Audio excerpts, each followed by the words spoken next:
Allah, kita bersyukur kepada Allah bahwa pada hari ini diberi kesempatan yang sangat mahal sekali bisa sholat subuh berjamaah, ada fasilitas yang sangat mewah sekali. Setelah itu, yaitu kajian Al-Quran yang pada hari ini saya akan mencoba mengurai surah Al-Balad. Waktu pertama kali saya diminta untuk mengajar kemarin itu, pokoknya juz amma. Begitu Kak? Juz amma. Ya. Saya akan bawakan ini di surah Al-Balad, ya, surah ke-90.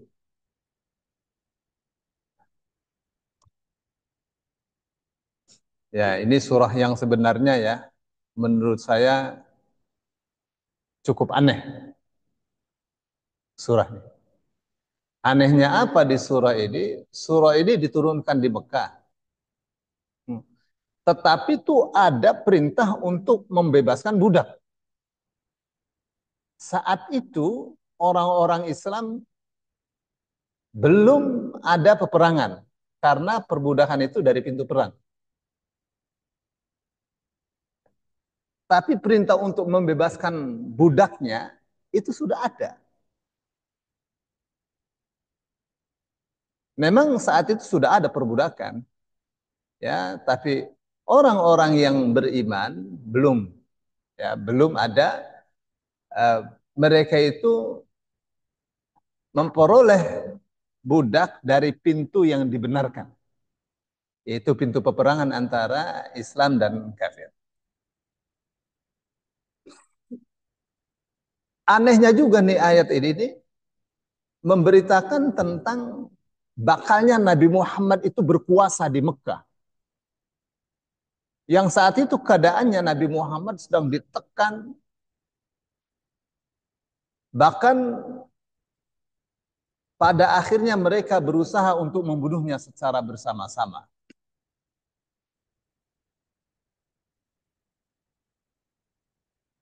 Kita baca ya, saya akan mencoba menguraikannya dengan singkat. A'udzu billahi minasyaitonir rajim. Bismillahirrahmanirrahim. لا أقسم بهذا البلد وأنت حل بهذا البلد ووالد وما ولد لقد خلقنا الإنسان في كبد أيحسب أن لن يقدر عليه أحد يقول أهلكت مالا لبدا أيحسب أن لم يره أحد ألم نجعل له عينين ولسانا وشفتين وهديناه النجدين فلاقتحم العقبة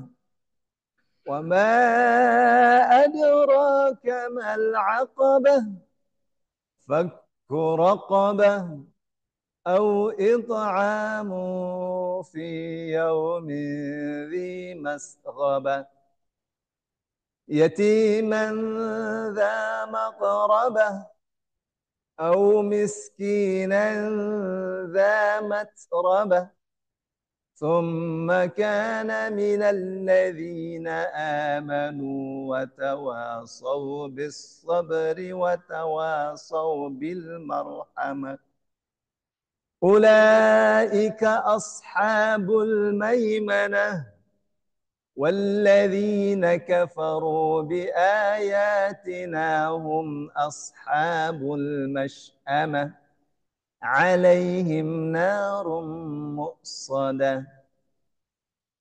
لا أقسم بهذا البلد. Kalau diterjemah secara harfiah, la itu artinya tidak.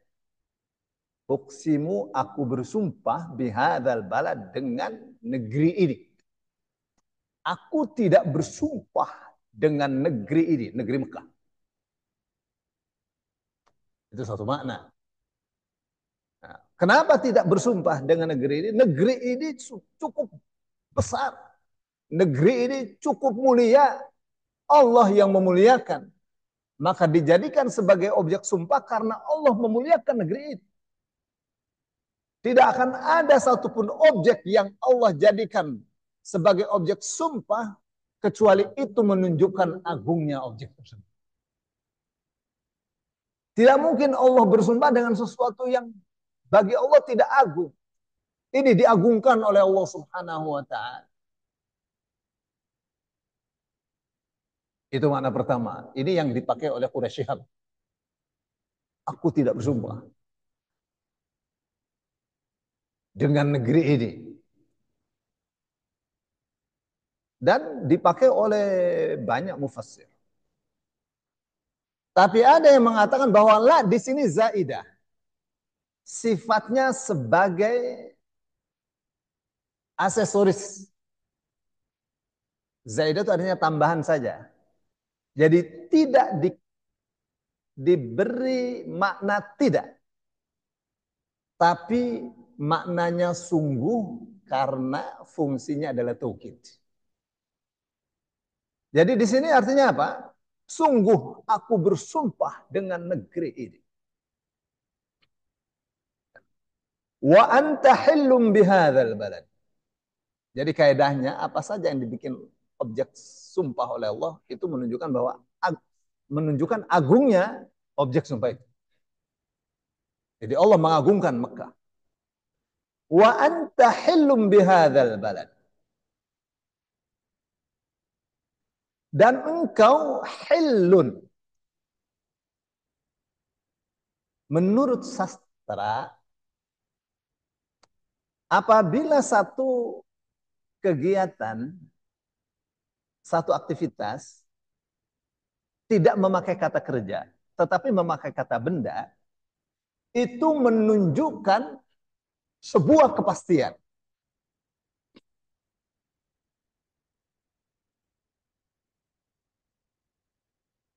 Yang waktunya Allah yang tahu. Apa itu artinya? Wa anta, dan engkau hai Muhammad hillun, bertempat di hadzal balad, di kota Mekah ini. Itu makna harfiah. Makna secara sastrawinya hillun itu berkuasa.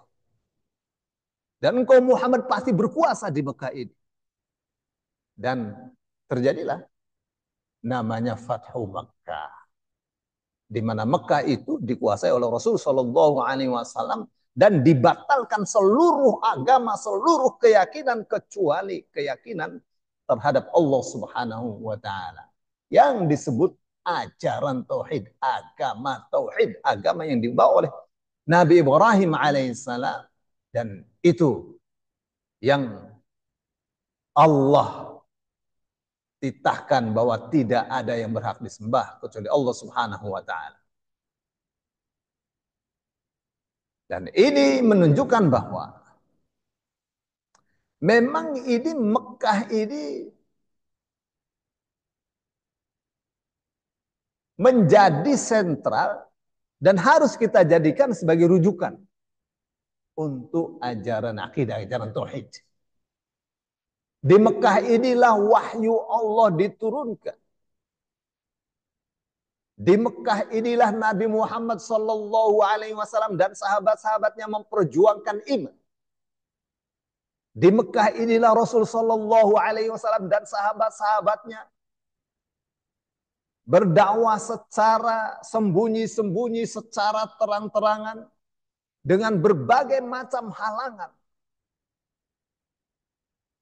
Memperjuangkan agama yang sedemikian sulitnya bukan sekedar memperjuangkan agama itu sulit, tetapi ancamannya adalah nyawa. Pamannya Utsman bin Affan karena ikut Rasul Shallallahu Alaihi Wasallam itu diikat dengan tikar, digulung dengan tikar, diikat, terus taruh di atas, terus diasapi dari bawah. Gimana kira-kira kalau tidak mati? Ya, Sumayyah tangan kanan dan tangan kirinya ditarik begitu sampai terbelah dadanya. Bagaimana ya?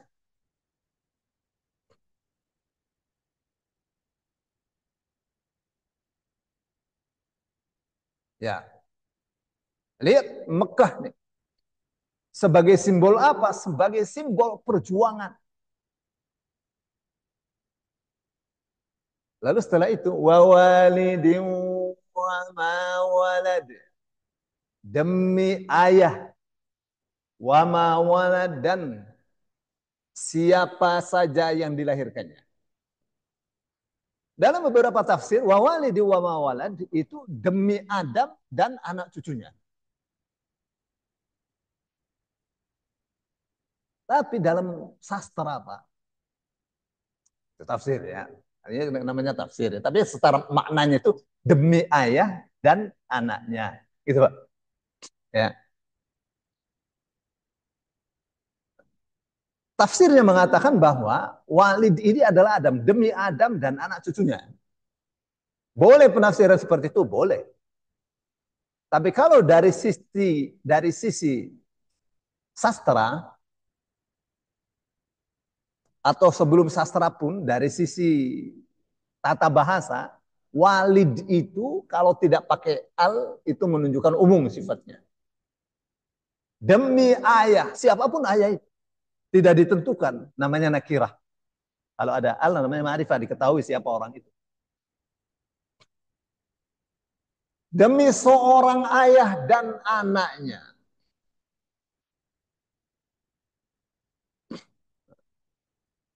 Karena kita sudah tahu bahwa ini yang Allah jadikan sebagai objek sumpah adalah sesuatu yang agung, maka walad ini, anak ini harus anak yang soleh. Bapak coba perhatikan. Sekarang kita tanya, kenapa Allah tidak bersumpah demi ibu dan anaknya? Ya, Pak. Kenapa sih Allah tidak bersumpah bukan wa walidati wa ma waladat, demi seorang ibu dan anak yang ia lahirkan? Kenapa?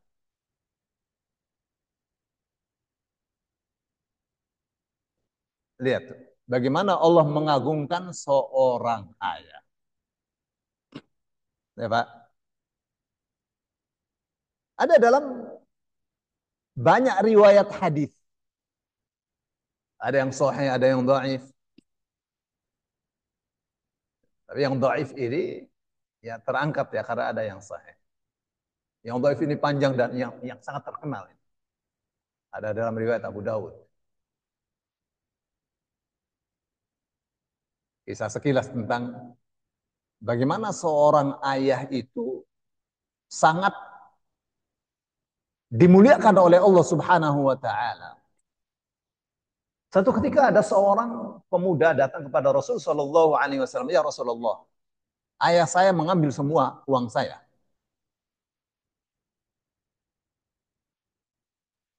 Jadi saya minta keadilan supaya saya tidak seperti itu." Jadi Rasul Shallallahu alaihi wasallam katakan, "Baik, ayahmu suruh kemari. Saya mau tahu kenapa dia mengambil semua uang kamu."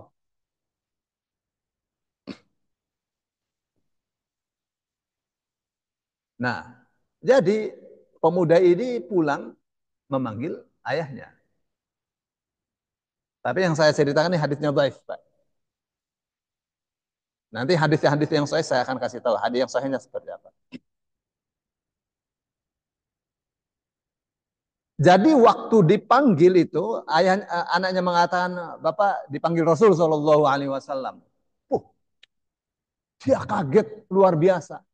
Kalau ini sampai urusan keluarga ini sampai dilaporkan kepada presiden istilahnya.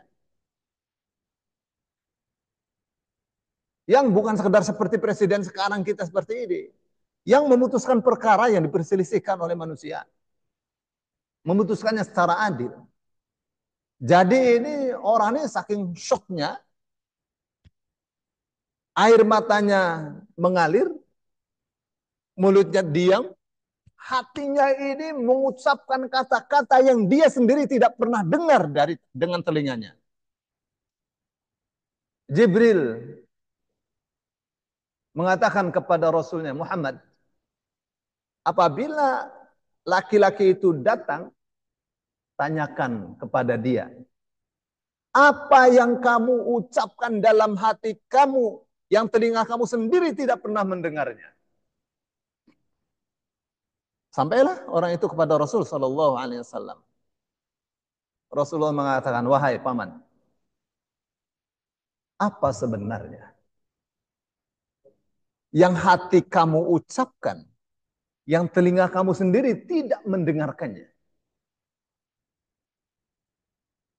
Dia katakan, ya Rasulullah, kenapa kau bisa tahu bahwa saya mengucapkan sesuatu yang hal-hal yang telinga saya sendiri tidak pernah mendengarkannya? Saya semakin yakin engkau adalah utusan Allah. Lalu dia katakan, anakku, engkau begitu sombongnya. Uang sedikit yang aku ambil, sepertinya engkau telah memberikan segala sesuatu. Sepertinya engkau telah memberikan sesuatu yang sangat besar sekali. Padahal ini untuk bibi-bibi kamu. Bibi kamu itu adalah ibu kamu sendiri. Engkau tidak ingat waktu kamu kecil. Kamu sakit, saya tidak bisa tidur. Saya khawatir engkau itu mati, padahal saya tahu bahwa kematian itu ada di tangan Allah. Dan banyak sekali. Ya, dalam sebuah syair ya, panjang. Nah, akhirnya Rasul Shallallahu Alaihi Wasallam dalam hadis yang sahihnya dikatakan ya,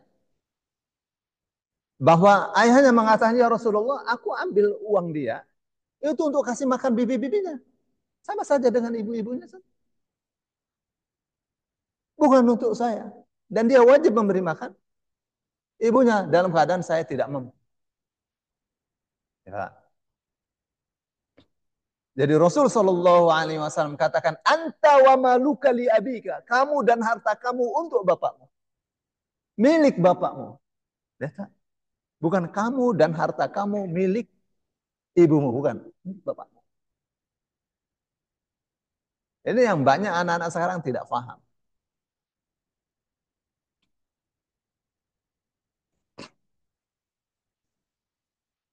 Betapa besarnya tuh. Betapa mulianya seorang ayah di mata Allah Subhanahu wa taala, di mata Rasulullah sallallahu alaihi wasallam.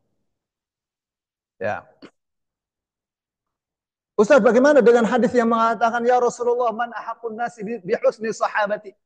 Siapakah manusia yang paling berhak memperoleh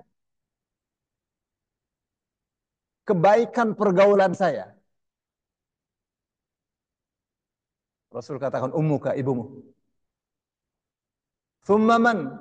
Ibumu. Kemudian siapa? Ibumu. Sampai 3 kali. Qala thumma man? Yang keempat, kemudian siapa lagi? Qala abuka, bapakmu. Hadis ini bukan menunjukkan bahwa ibu itu lebih dimuliakan daripada ayah. Enggak. Dia begitu. Ini hadis ini bertanya khusus tentang siapa yang paling berhak ditemani secara baik. Jawabnya ibu. Kenapa ibu 3 kali, bapak sekali? Ibu di rumah, bapak di luar. Bapak cari nafkah di luar. Kamu di rumah, ada ibu. Ayah belum tentu ada. Itu khusus tentang bagaimana menemani, bagaimana atau siapa yang paling berhak ditemani secara baik. Ibu. Diajak bicara, paling banyak diajak bicara ibu. Kenapa? Karena ibu butuh untuk curhat. Bukan bapak. Tuh, bapak di luar cari nafkah. Bapak banyak kawannya, ibu enggak banyak. Tuh, tapi kalau urusan berbakti tidak dibedakan. Kalau kita punya uang, bapak kasih satu, ibu kasih satu. Dalam urusan waris juga sama. Ibu dapat seperenam, bapak dapat seperenam. Kalau urusan bakti,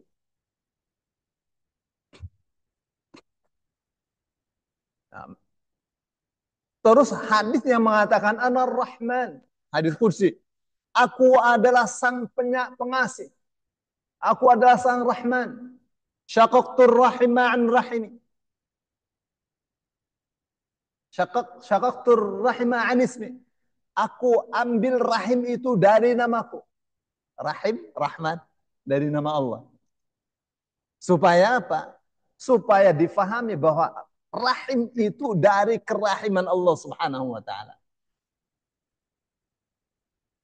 Faman wasalahu wasaltuhu, siapa yang menyambung silaturahim tersambung dengan aku. Waman qata'ahu qata'tu, siapa yang memutusnya aku putus dari dia. Ya, kalau putus dari Allah, kita berdoa tidak didengar oleh Allah Subhanahu wa taala. Rahim itu tidak bisa merujuk kepada seorang ibu yang punya rahim saja. Karena tidak akan punya anak tanpa ayah. Maka Rasul Shallallahu Alaihi Wasallam mengatakan, ayah itu adalah pintu gerbang surga. Jadi siapa yang hendak masuk surga, peliharalah pintu gerbang itu. Yang baik kepada ayah. Terkadang anak kasar kepada bapaknya, dia tidak ingat bahwa setetes air susu ibunya dari nafkah ayah. Bapak Ibu yang dimuliakan Allah. Itu sekilas tentang kenapa wa walidi wa mawalad. Kenapa Allah jadikan orang tua, seorang ayah sebagai objek sumpahnya. Terus wa mawalada, dan anak yang dilahirkan. Anak yang mana nih? Anak yang saleh. Ya, di tafsir-tafsir ini harus anak saleh.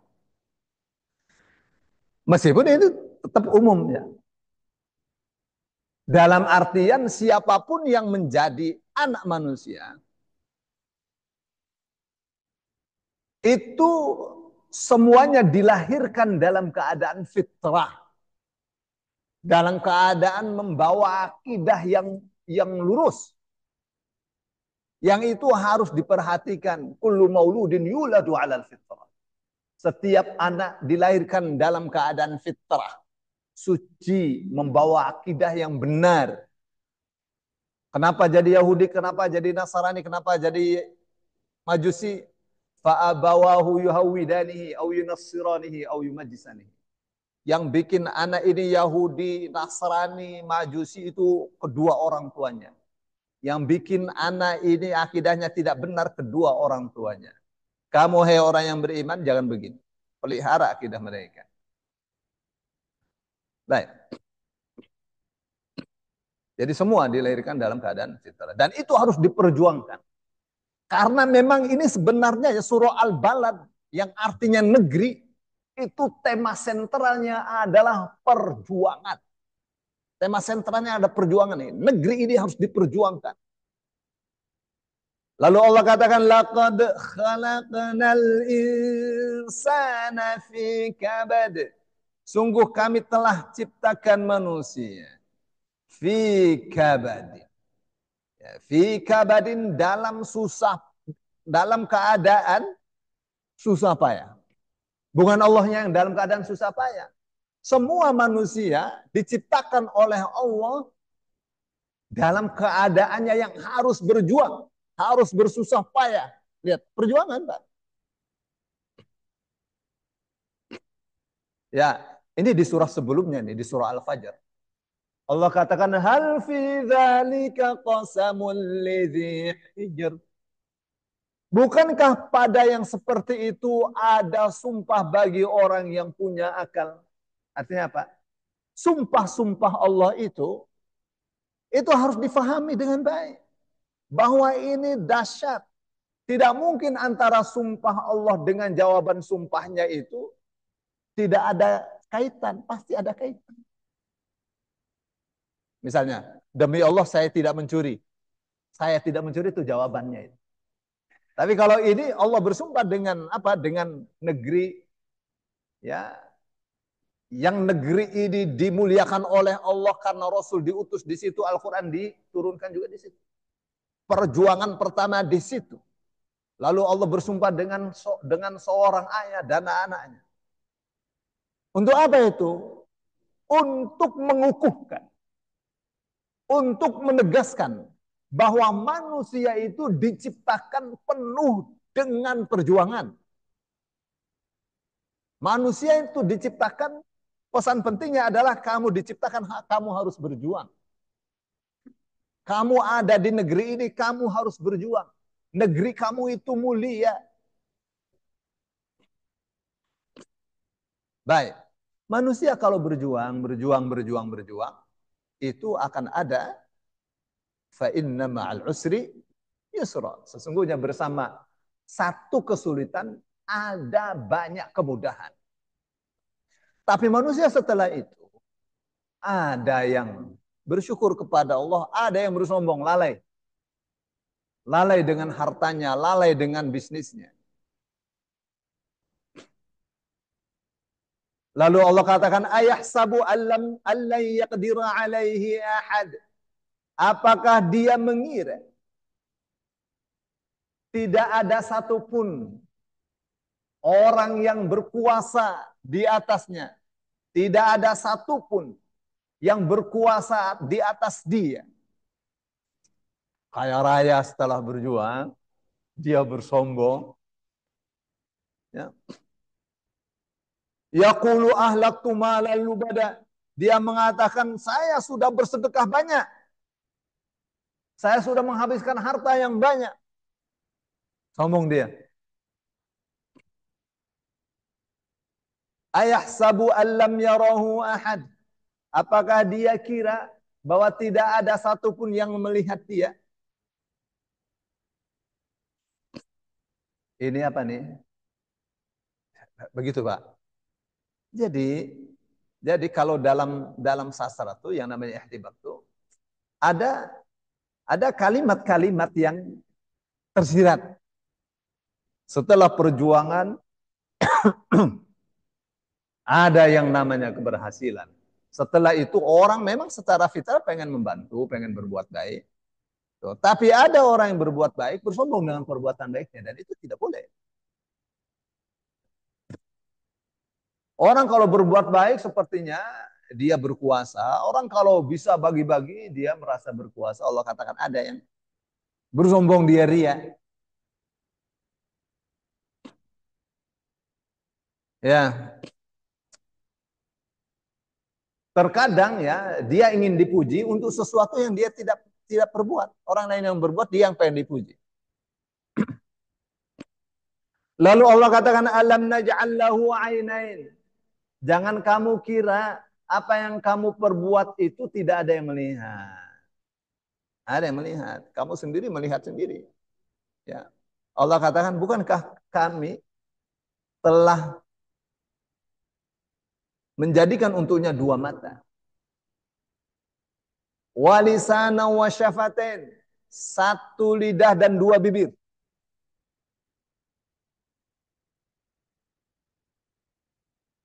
Pak, ini kan pertanyaan kan kalau difahami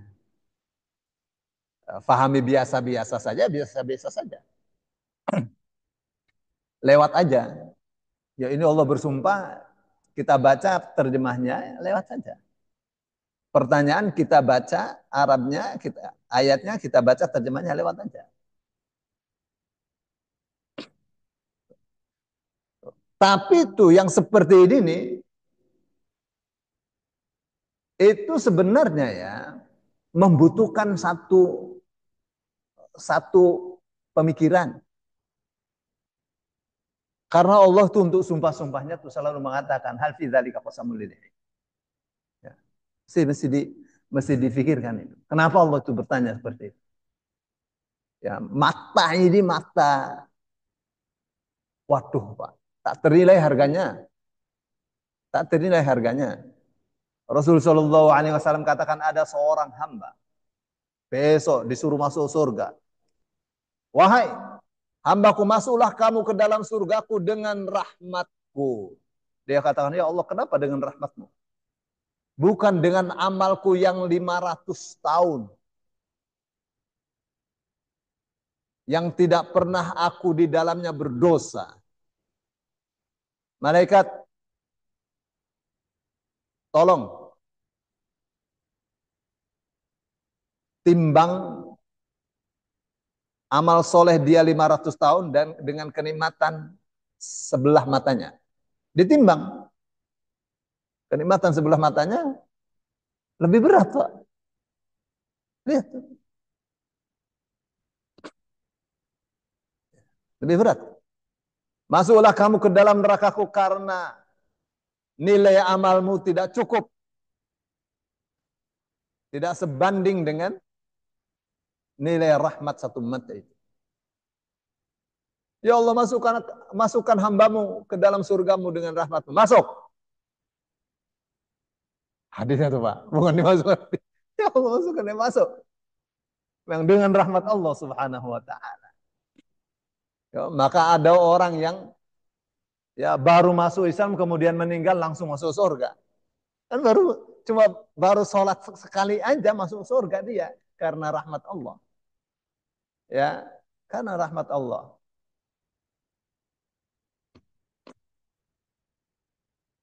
Baik. Ya, mata ini ya sekilas saja. Mata ini kan lensa, Pak. Kecil dia.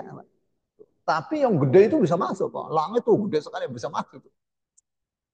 Dan ini bukan lensa kayak gini-gini nih. Lensa mahal ini dari daging dibikin, Pak. Lensa ini dari daging. Gimana caranya itu? Itu dari bahannya dari mana itu? Ini pertanyaan anunya. Walisana wa syafatain, satu lidah, dua bibir. Coba bayangkan kalau bibirnya cuma satu. Bagian atasnya saja. Ya Allah bikin simetris. Ada besar, kecil, dan seterusnya. Ya. Kenapa ini pertanyaan ini Allah lemparkan kepada kita agar kita bersyukur? Kenapa ini Allah bertanya tentang mata agar kita introspeksi, kita melihat diri kita ini siapa, jangan bersombong. Kenapa dengan lidah, dengan dua bibir agar kita bersyukur, kita bisa bicara. Agar kita menjaga lidah kita, jangan menyakiti, jangan bersombong. Agar semuanya kita lakukan untuk taat kepada Allah, untuk taat kepada Rasulnya, dan itu yang menjadikan kita sukses dunia dan akhirat, tenang dunia akhirat. Masalah lidah nih sebagai jaminan dari Allah Subhanahu wa taala. Ya ayyuhalladzina amanu ittaqullaha haqqa tuqatih. Ya ayyuhalladzina amanu ittaqullah. Hai orang-orang yang beriman, bertakwalah kepada Allah. Wa qulu qawlan sadida. Dan katakanlah kata-kata yang benar. Takwa, ngomong yang benar. Tuh dua tuh Pak, sepasang Pak. Apa jaminannya? Yuslih lakum a'malakum wa yaghfir lakum dzunubakum. Allah akan perbaiki segala perbuatan kalian. Allah akan ampuni dosa-dosa kalian. Bagaimana tuh caranya itu? Untuk takwa ngomong yang benar. Ada panduannya. Panduannya adalah taat. Wa may yuti'illah wa rasulahu faqad faza fawzan 'azima. Siapa taat kepada Allah dan Rasulnya, sungguh ia pasti memperoleh kesuksesan yang besar. Baik. Lalu Allah mengatakan wahadainahun najdain. Bukankah kami, kata Allah, telah berikan petunjuk kepada manusia dua jalan yang besar. Masuk surga, masuk neraka, Allah kasih tahu. Mana yang hak, mana yang batil, Allah kasih tahu. Di mana itu, Pak? Di akal. Tadi mata itu adalah jalan untuk memperoleh informasi. Ya, mulut ini jalan untuk menyampaikan kebenaran. Tapi ini ya akal ini untuk bisa memahami mana yang hak, mana yang batil. Karena dengan akal inilah manusia memilih perbuatannya. Karena dia dapat memilih perbuatannya, maka dia dimintai pertanggungjawaban. Orang gila tidak bisa memilih perbuatannya, tidak dimintai pertanggungjawaban. Anak kecil tidak bisa memilih perbuatannya, dia tidak dimintai pertanggungjawaban. Baik ya. Setelah itu Allah katakan, ini nih semua nih, dua mata, satu lidah, dua bibir, akal yang sehat adalah modal yang tak ternilai harganya. Modal ini harus dikelola. Maka Allah katakan, falaqtahamal aqabah. Kenapa kalian sudah dikasih modal? Dua mata, mulut, sudah dikasih modal akal. Kenapa tidak meniti jalan yang mendaki? Aqabah itu jalan yang mendaki, Pak. Kenapa rata saja begitu? Atau kenapa malah turun? Kenapa kualitas hidup kamu tidak naik? Gitu, Pak. Wa ma adraka mal aqabah. Tahu kamu yang namanya jalan yang mendaki itu? Fakku raqabah. Bebaskanlah perbudakan. Oh, Pak. Bebaskanlah budak. Kenapa? Karena membebaskan budak dari dia menjadi budak, menjadi manusia yang merdeka, itu telah membawa taraf hidup dia naik. Dan kita akan diangkat oleh Allah Subhanahu wa taala. Kita membebaskan perbudakan, membebaskan budak, kita akan diangkat derajatnya oleh Allah Subhanahu wa taala. Kualitas hidup kita, ketenangan kita, kesuksesan kita akan naik. Bukankah Allah telah mengatakan innallaha fi aunil abdi maka al abdu fi auni akhihi. Sesungguhnya Allah senantiasa dalam menolong hambanya selagi hambanya menolong sesama, menolong saudaranya. Jadi kalau kita menolong saudara kita, Allah tolong kita. Rumus, rumus Pak. Dalam Al-Quran itu ada ayat tentang riba.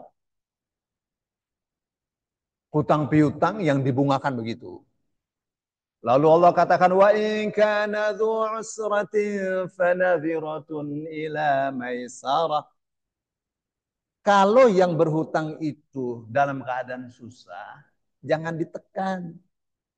Fanadhiratun, maka kasih tangguh dia. Ila maisarah, sampai memperoleh keluasan rezeki. Nah, ayat ini ditafsiri oleh Rasul sallallahu alaihi wasallam. Man anzara mu'siran falahu bikulli yawmin mithluhu sadaqah. Wa man anzara mu'siran falahu bikulli yawmin mithlahu sadaqah. Siapa yang memberikan tangguh kepada seorang yang dalam keadaan sulit, maka dia berhak memperoleh setiap hari memperoleh pahala sedekah sebanyak yang dia hutangkan itu. Apabila sudah jatuh tempo, masih saja dia belum bisa bayar, kamu kasih tempo, kasih tangguh, maka kamu berhak memperoleh pahala sedekah 2 kali lipat dari yang kamu hutangkan itu. Itu setiap hari. Karena kita menolong. Tidak disia-siakan oleh Allah pahalanya. Wa anta sadaqu khairul lakum in kuntum ta'lamun. Kalau kamu tahu, kamu sedekahkan itu lebih baik bagi kamu. Kamu dapat surga. Oh, nggak usah berpikir, nggak usah mikir, nggak usah mikir. Untuk anak kamu sekolah, untuk anak kamu pesantren, nggak usah mikir.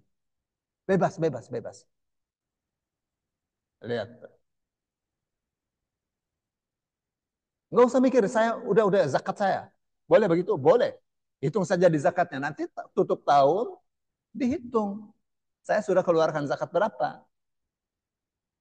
Oh, saya dalam 1 tahun ini ada tabungan 100 juta. Ya, 2,5%-nya 2,5 juta, gitu Pak. Saya baru keluarkan 2 juta, tinggal mengeluarkan setengahnya aja. Ya, 500 ribunya. Gitu Pak. Kayak gitu tuh zakat profesi. Ya, berapa? Berapa gajinya? Setiap bulan 20 juta. Oke. Setiap bulan 20 juta. Pengeluarannya berapa? Pengeluarannya 19 juta. Ya, wajib. Nah, kalau pengeluarannya misalnya 10 juta, masih ada 10 juta, dia bisa simpan itu 10 juta setiap bulan, ya. Nanti kalau sudah sampai sampai 1 tahun kan ada 120 juta. Keluarkan 50 dua setengah persennya. Tuh. Nanti setelah tahun ini dia bisa keluarkan setiap bulan. Ya, karena sudah ada satu nisab kan, dia keluarkan setiap bulan itu berapa?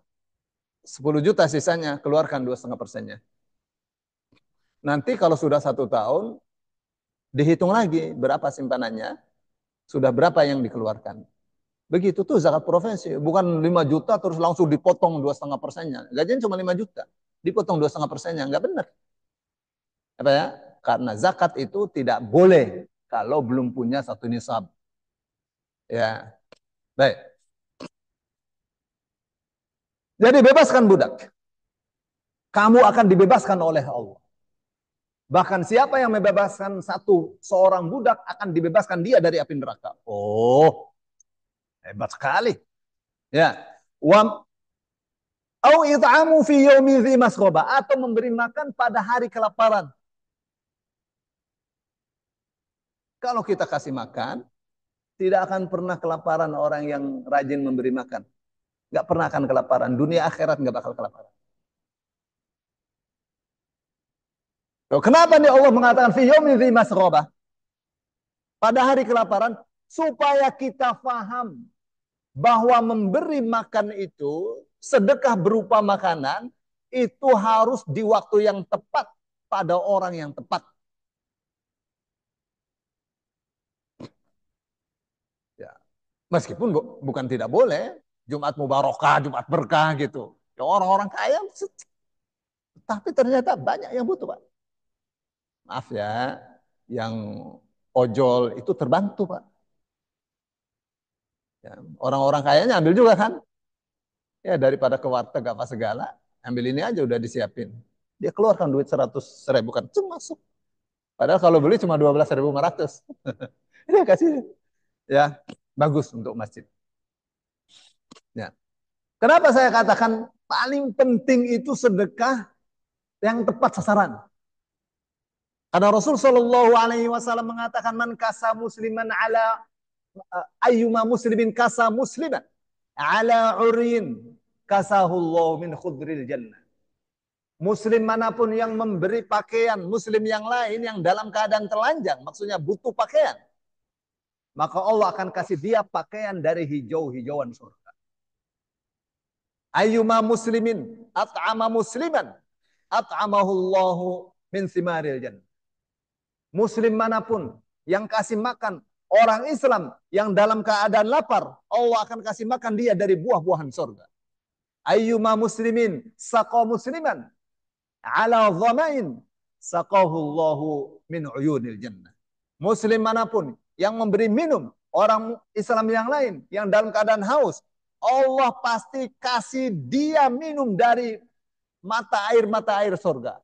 Oh, saya tahu ini saya siapkan dispenser sini. Saya siapkan dispenser, pokoknya ini untuk saya, yang lain tidak boleh. Boleh begitu? Boleh, Pak. Itu Pak di masjid-masjid di Mekah di kampung tuh, itu di pojokan sana mesti ada dispenser. Mesti air zam-zam. Itu orang nggak usah diatur. Banyak sekali galon itu. Jadi sebelum habis persediaan sudah ada. Masih dengan ngeluarin dana untuk itu. Zam-zam, Pak. Ya. Nggak ada orang yang minum kalau nggak haus kan?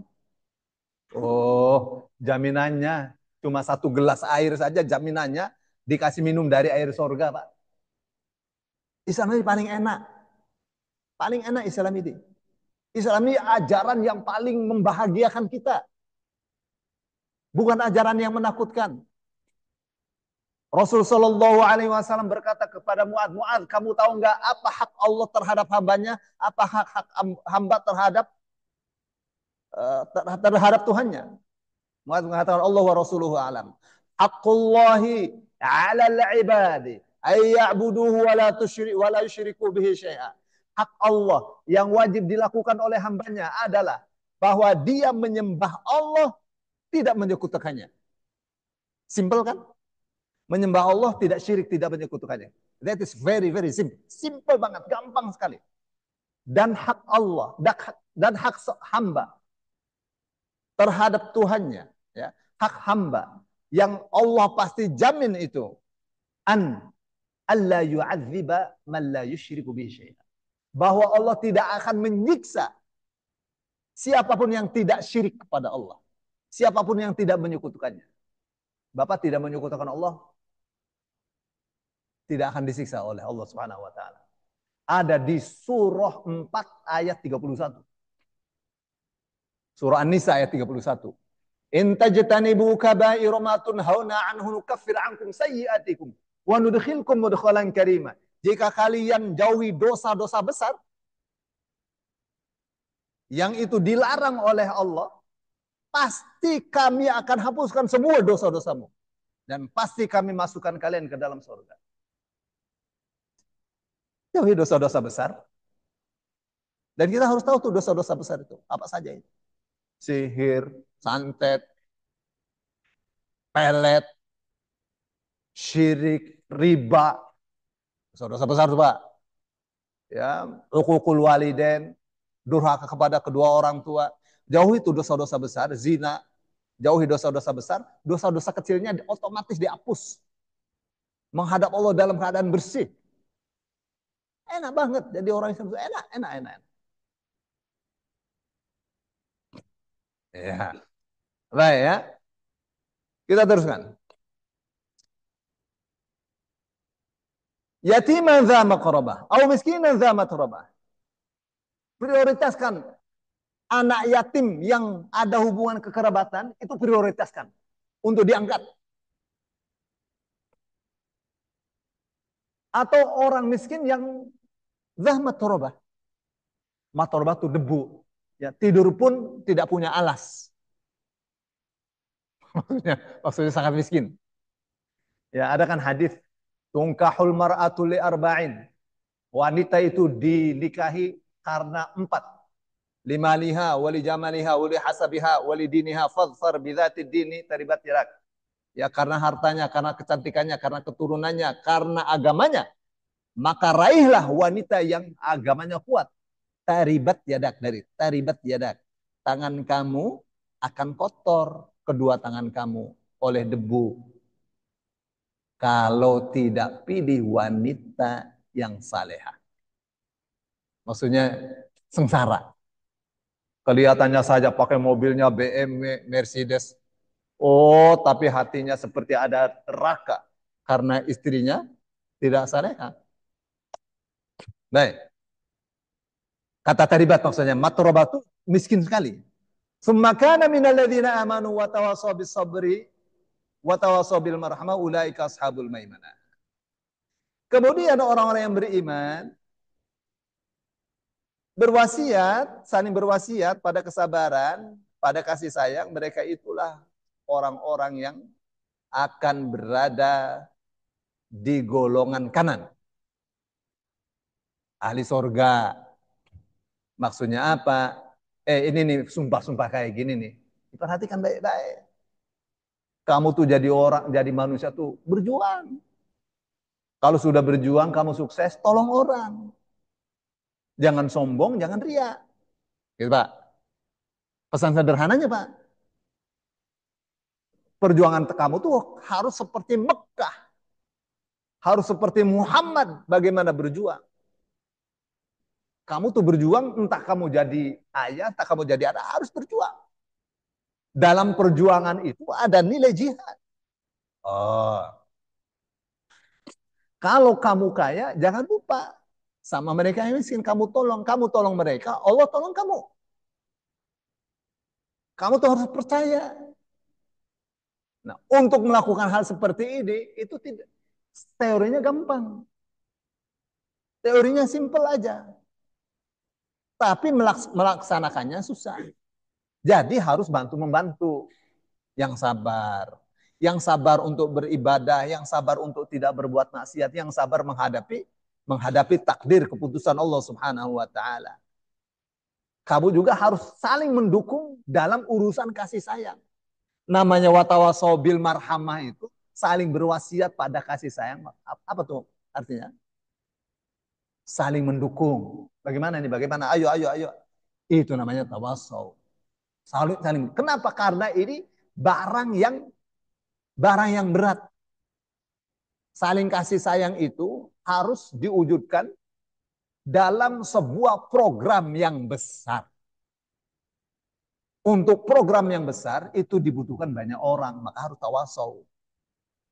Untuk sabar dibutuhkan banyak orang, harus harus saling mendukung. Karena ini urusan-urusan kemanusiaan, urusan perjuangan. Gitu, Pak. Walladzina kafaru biayatina hum ashabul masy'amah. Alaihim narum muqsadah. Tapi orang-orang yang tidak percaya nih dengan ayat-ayat kami, kata Allah, mereka itu golongan kiri. Alaihim narum muqsadah. Di atas mereka ada api yang ditutup. Kata narum muqsadah tuh di sini sama di Al-Humazah. Kita kalau baca terjemahnya begitu lewat aja, Pak. Lewat aja. Itu butuh ilustrasi di akal kita. Misalnya, Allah katakan, wailul likulli humazatil lumazah. Celaka bagi setiap penghina, setiap orang yang menyakiti hati orang lain dengan kata-katanya, dengan sikapnya. Celaka nih. Biasanya ini orang-orang yang kaya yang alladzi jama'a malahu wa 'adadah yahsabu anna malahu akhlada. Biasanya ini dilakukan oleh orang-orang yang menghitung-hitung hartanya. Mereka lupa kalau mereka akan mati. Ya, mengumpulkan harta, kegiatan mengumpulkan harta, meraih kekuasaan ini bikin mereka lalai dari Allah Subhanahu wa taala. Mereka ini merasa bahwa tidak akan mati, tidak pernah ingat mati. Allah katakan, kalla, jangan begitu. La yumbadzanna fil hutama. Kalau kamu begitu, Allah akan masukkan mereka ke dalam neraka yang hutama. Wa ma adraka mal hutama. Kamu tahu enggak tuh hutama apa itu? Narullahil muqadah. Api Allah yang menjilat-jilat. Allati tattali'u 'alal afidah. Yang menjilat-jilat hati. Maksudnya apa? Mereka ini yang suka nyakiti hati orang lain, hati dia akan dibakar di neraka. Api masuk dari duburnya, membakar hati dia. Api masuk dari mulutnya, membakar hati dia. Lihat Pak. Allati tattali'u 'alal afidah. Innaha 'alaihim mu'sadah. Sesungguhnya neraka itu ditutup di atas mereka. Fi amadin mumaddadah. Ya, disiksa di tengah-tengah besi-besi, tiang-tiang yang ada api di dalamnya.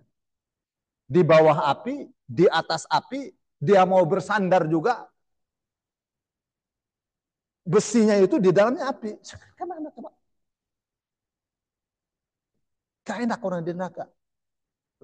Gak enak jadi orang kafir, gak enak jadi orang yang mendustakan ayat-ayat Allah Subhanahu wa taala. Jadi pesan pentingnya apa?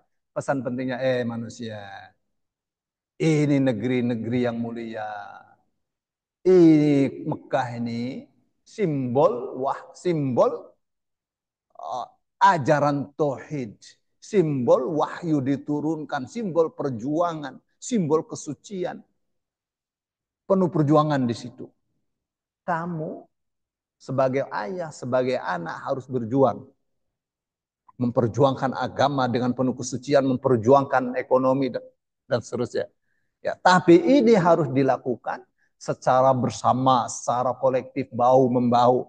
Kalian harus percaya, kalian bisa hidup sejahtera, kalian akan bisa naik taraf hidupnya kalau ini dilakukan, bahu-membahu, tolong-menolong. Jangan ada orang yang jadi hamba sahaya, jangan ada orang yang dijajah, jangan ada orang miskin, jangan ada orang kelaparan, jangan ada anak yatim yang tidak diurus. Ini misi surat ini. Dan itu adalah misi kita semua. Jadilah kita orang beriman, jangan jadi orang kafir. Orang beriman dapat surga, orang kafir dapat neraka. Begitu Pak. Sampai di sini? Ada pertanyaan? Silakan. Salam warahmatullahi wabarakatuh.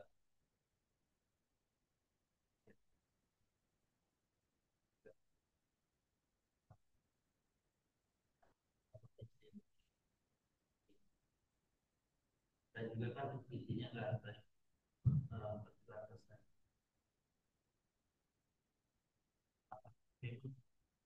negeri yang dimaksud ini adalah kampus saja. Karena saya melihat tidak ada untuk di penafsiran saat ini. Kan ada negeri lain yang saat ini Palestina. Mana juga kan saat ini kan Palestina uh, uh, untuk berjuang masih dalam perjuangan dalam pembebasan merdeka dan juga kayak tadi kelaparan banyak kita bertugas kan sekarang kan di Palestina karena kan warga Palestina itu kan dijadikan budak oleh orang-orang Israel nggak ada harga yang sama. Apakah memang bisa ditafsirkan seperti itu gitu kan atau untuk soal politik seperti itu karena kan dan juga kan tadi ada masalah atau bukan saya kan ada perjuangan kemerdekaan dari Palestina sendiri maka bisa dikorelasikan apa gimana? Ya, memang kalau sumpahnya bihadzal balad di negeri ini maksudnya yang dimaksud adalah Mekah. Wa anta yang dimaksud adalah Nabi Muhammad, kamu ya, hilum bihadzal balad, ya kamu tinggal di negeri ini itu. Kalau sumpahnya ya itu Mekah. Ya, dia punya posisi tersendiri di hadapan Allah Subhanahu wa taala. Banyak apa? Turun dilahirkan banyak para nabi di situ. Oh iya, iya. Ya, itu ada di surah At-Tin. Sumpahnya wattini wazzaitun wa turi sinin, demi tin dan zaitun, demi bukit Tursina, wa hadzal baladil amin, dan demi negeri yang terpercaya ini, penuh keamanan ini. Ya, jadi sumpah-sumpah itu sudah ada di surah At-Tin. Ya, dan seterusnya. Tuh. Tapi surah Al-Balad ini untuk semua negeri. Yang dijadikan sumpah oleh Allah ya Mekahnya. Karena itu simbol. Karena Mekah itu umul qura. Ibunya desa-desa. Kalau kita ibu kota, ibunya desa-desa. Karena disitulah ya rumah pertama yang Allah bangunkan untuk manusia. Inna awwala baiti wudi'a lin-nasi lalladzi bi Bakkah mubarakan wa hudan lil alamin. Sesungguhnya rumah pertama yang diletakkan untuk manusia adalah yang ada di Mekah. Jadi pantas kalau Allah bersumpahnya dengan negeri Mekah. Tapi khusus untuk Palestina, di mana nabi-nabi diturunkan, banyak diturunkan di situ, ya, dan sekitarnya itu ada sumpahnya tersendiri, ya, di surah At-Tin tentang pembebasan perbudakan apa segala, meskipun ada di surah yang itu sumpahnya dengan Mekah, bukan khusus untuk Mekah saja, untuk seluruh dunia. Ya, jadi temanya memang tema tema negeri, sebuah negeri yang harus, ya, yang butuh perjuangan. Ya. Apakah uh, Palestina itu masuk di dalamnya? Ya, sudah Allah katakan, falaqtahamal aqabah. Kamu dikasih modal sedemikian hebatnya, kenapa tidak meniti jalan yang mendaki? Kenapa derajat kamu itu rata saja itu atau malah turun? Kenapa tidak naik? Tuh, kapan disebut derajat hidup naik? Kapan disebut derajat kemuliaannya itu naik? Ya, apabila pertama membebaskan perbudakan. Kalau di Palestina bukan sekedar perbudakan. Ya, budak itu hamba sahaya ditanggung hidupnya oleh saidnya. Ya, ini genosid, genosida, Pak. Ya, pembersihan etnis. Jadi apa yang bisa kita lakukan?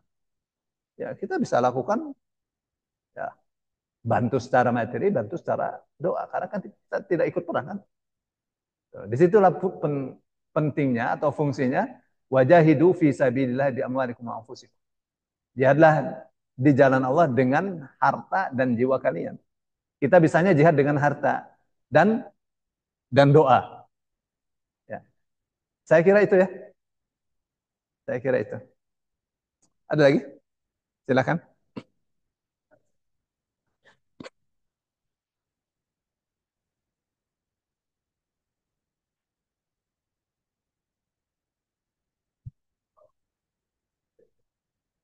kisi-kisi kan udah kita kalau jadi caranya seperti itu. Hmm. Jadi kenapa banyak muslimnya sendiri itu tidak melakukan. Nah, kalau saya pelajari kalau manusia itu kan sumber materinya kan ada apa dan sendiri Hmm. salah saya.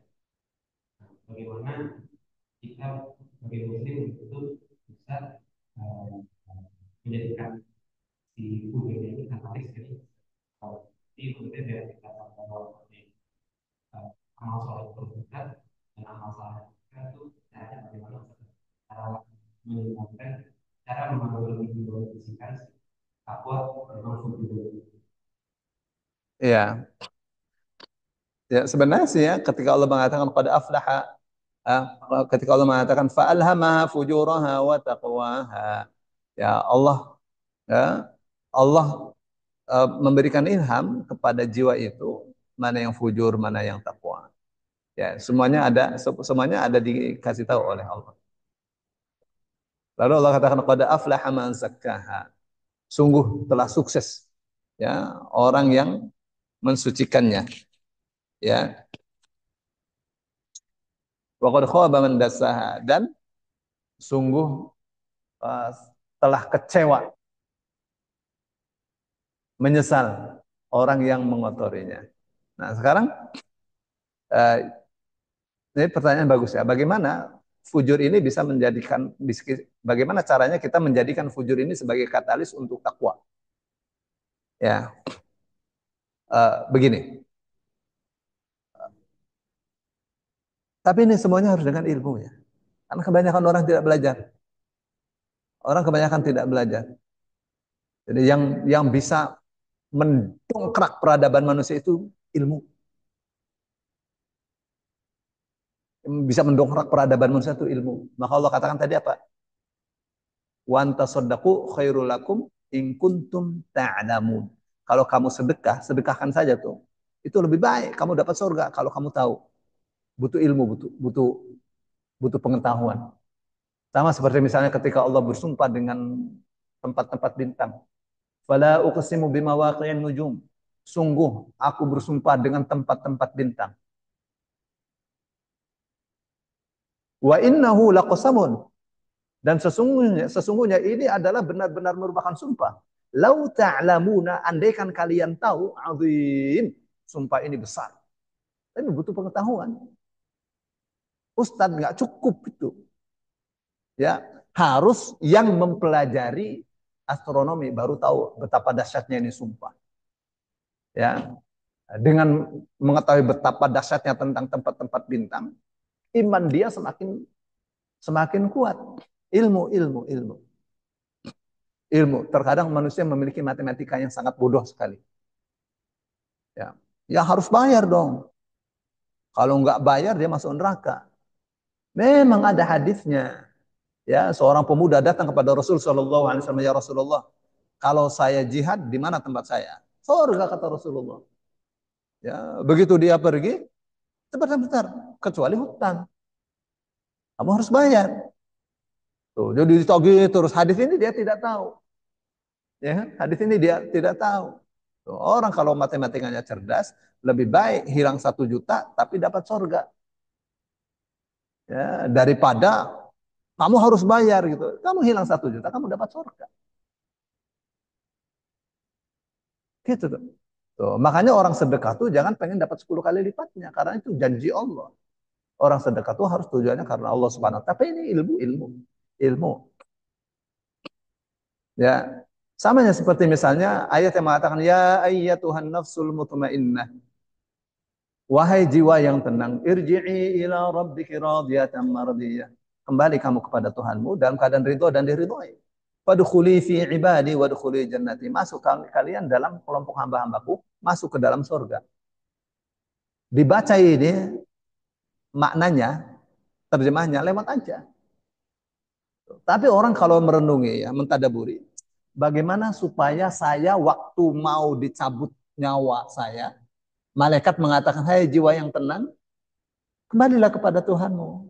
Dalam keadaan kamu ridho, dalam keadaan kamu diridhoi." Orang yang berpikir, Pak, bagaimana caranya, kayak tadi pertanyaan tadi kan, bagaimana caranya kita ini bisa mempertahankan ketakwaan kita. Padahal dalam diri kita tuh ada juga ya apa namanya pemberontakan terhadap ketaatan yang namanya fujur tuh. Fujur itu kan artinya durjana, artinya itu menentang, membangkang. Bagaimana pembangkangan ini kita jadikan sebagai alat pijak kita supaya kita bisa meluncurkan kita kira-kira gitu kan? Ya. Baik, ini semua ya butuh butuh perenungan, perenungan yang seksama, yang serius. Bagaimana caranya? Kan kita ini calon-calon mati semua, Pak. Bagaimana ketika ruh kita hendak dicabut, malaikat katakan, "Hai jiwa yang tenang, kembalilah kepada Tuhanmu dalam keadaan ridho, diridhoi, dalam keadaan nanti kamu dimasukkan ke dalam surga." Bagaimana caranya? Gitu, Pak. Tidak mungkin malaikat memanggil wahai jiwa yang tenang sementara orang ini jiwanya tidak tenang. Gitu, Pak. Kapan itu jiwa tenang, jiwa yang tenang itu bisa kita raih? Tuh, itu kan butuh butuh ilmu. Semua bocorannya ada di dalam Al-Qur'an. Ya, dan ini mestinya dalam sesi tersendiri, ya Pak ya. Dalam sesi tersendiri. Karena Al-Quran ini kaya tentang ini. Kaya raya. Nah, kabar gembiranya, orang kalau perbuatan baiknya lebih banyak, nggak bakal masuk neraka. Ya, Pak. Orang banyak zikir, pasti hatinya tenang. Ini orang nih berhak dipanggil, hai jiwa yang tenang. Banyak zikir. Ya, Pak ya. Orang banyak zikir, banyak istighfar, insya Allah tidak mudah berbuat maksiat. Karena dia selalu ingat Allah kan Pak. Ini bakalnya dipanggil ya ayuhal nafsul mutmainnah. Orang ahli sholat subuh Bang, insya Allah semuanya tenang semua Pak. Ya Pak ya. Jadi dipanggil tuh dalam keadaan nyaman. Orang sholat 5 kali sehari, jamaah atau tidak jamaah, itu menghapus dosa. As-salawatul khamsu, wal jumu'ah ila jumu'ah, wa ramadhan ila ramadhan, wal umrah ila umrah, kafaratun lima bainahunna. Sholat 5 waktu, Jumat ke Jumat, Ramadan ke Ramadan, Umrah ke Umrah, itu menghapuskan dosa antar, di antaranya. Maksudnya kita habis sholat subuh, ada berbuat dosa, terus sholat zuhur, menghapus dosa. Habis sholat zuhur, ada dosa-dosa, kita sholat dosa, menghapus dosa. Bagaimana ada daki, kalau dia mandi 5 kali, di depan rumahnya yang sungainya mengalir dengan air yang jernih. Begitu gambaran Rasul SAW untuk kita-kita yang memelihara sholat. Sholat 5 waktu. Oh, tapi ini bukan sekedar sholat 5 waktu, dia sholatnya berjamaah. Oh, lebih bersih lagi, Pak. 1 kali sholat lebih baik daripada 27 kali, Pak. Kalau jamaah. Oh, kita sholat zuhur 27 kali kayak apa, Pak? Capek. Tapi kalau ini sekali, 27 kali dinilainya. Lebih baik bahkan. Kalau amalannya diterima, setiap amalan yang diterima menunjukkan itu rahmat Allah. Kenapa ada hadis mengatakan tidak ada orang masuk surga dengan amalnya? Karena amalnya tidak diterima. Kalau amalnya diterima, jazaa'an bima kanu ya'malun, sebagai balasan akan apa yang pernah mereka kerjakan. Kalau diterima. Kenapa tidak diterima? Karena dia mengamalkan amalan tidak ikhlas karena Allah. Amalannya tidak sesuai dengan petunjuk Rasulullah Sallallahu Alaihi Wasallam. Begitu kita memahami hadis itu. Saya kira itu untuk sementara. Ada lagi? Cukup. Alhamdulillah Rabbil Alamin. Subhanakallahumma bihamdika. Asyhadu an la ilaha illa anta astaghfiruka wa atubu ilaik. Assalamualaikum warahmatullahi wabarakatuh.